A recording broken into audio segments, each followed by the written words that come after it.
മരമല്ല ഈരണ ഈ ചക്ക നീ ഫോൺ പിടിച്ച ഞാൻ മുറിച്ചോളാം മോനെ. കിട്ടിയില്ലെങ്കിൽ ഓരോ സമയത്തും നമുക്ക് പ്രകൃതി ഫലങ്ങൾ തരും. സീസണൽ ഫുഡ് മാക്സിമം കഴിക്കണം.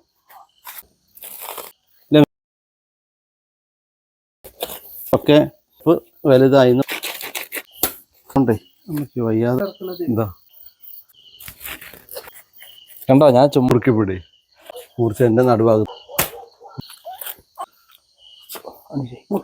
കണ്ടോ. വിഗ്രഹം വാങ്ങും, ഭക്ഷണം വാങ്ങി തരുന്ന ആളുകൾ.